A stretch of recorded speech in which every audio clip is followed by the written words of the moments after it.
Imagine waking up one morning and discovering that your country had a completely different name. Not because the country disappeared, but because its history had changed. Across Africa, countries have changed their names for independence, political transformation, cultural identity, and sometimes to leave a colonial past behind. Here are 9 African countries that changed their names, and why. 1. Gold Coast to Ghana. 1957. Before Ghana became Ghana, it was known as the Gold Coast under British colonial rule. But when the country gained independence in 1957, it adopted the name Ghana. The new name was inspired by the ancient Ghana Empire, which existed centuries earlier in West Africa. It was more than a new label. It was a way of connecting the modern nation to an African past that existed long before European colonial rule. 2. Dahomey to Benin, 1975. Next is Dahomey. After gaining independence from France in 1960, the country continued to use the name Dahomey for years. Then, on December 1, 1975, it became the People's Republic of Benin. Why Benin? The new name was connected to the historical Kingdom of Benin, whose influence and history were associated with the wider region.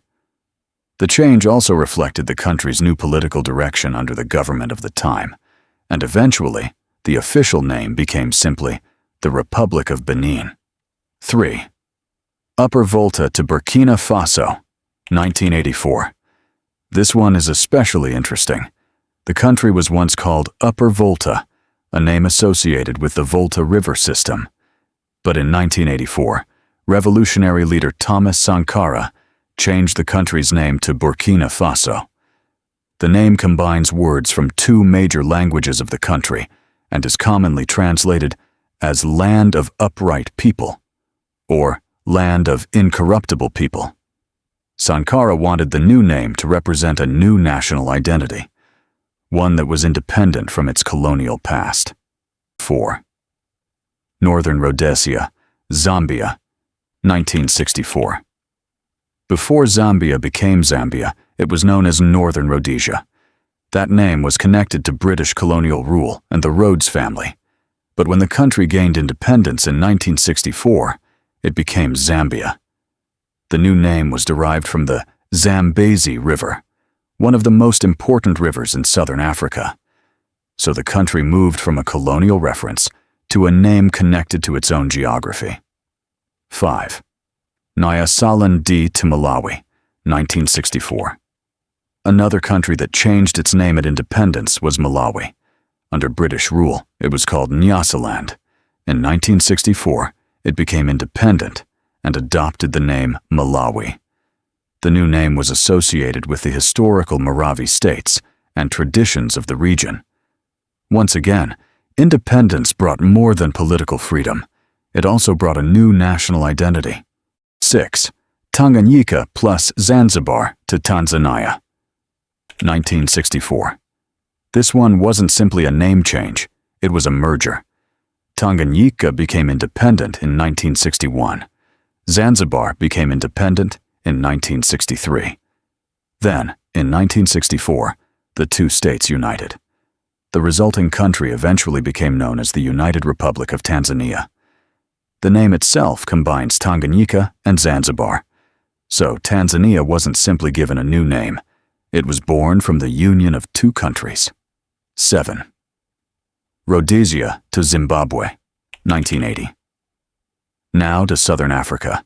The country that we know today as Zimbabwe was previously known as Rhodesia, and earlier as Southern Rhodesia. When it achieved internationally recognized independence in 1980, the country became Zimbabwe. The name came from Great Zimbabwe, the famous medieval stone city and archaeological site. This was a powerful change. Instead of carrying a name associated with colonial rule, the new nation took its name from one of Africa's great historical civilizations. 8. Swaziland to Eswatini, 2018. And some name changes happened much more recently. In 2018, King Mswati III announced that Swaziland would be renamed Eswatini. The change came on the country's 50th anniversary of independence. Eswatini is the Swazi name for the country and means roughly land of the Swazis. So, unlike many earlier changes connected to decolonization, this one happened decades after independence. 9. Zaire to Democratic Republic of the Congo, 1997. And finally, one of Africa's most dramatic examples. The country now known as the Democratic Republic of the Congo had previously been called Zaire. The name Zaire was introduced in 1971 under President Mobutu Sese Seko as part of his policy of Africanization. But in 1997, after Mobutu was overthrown, the country returned to the name Democratic Republic of the Congo. And that brings us to the bigger question. Why do countries change their names?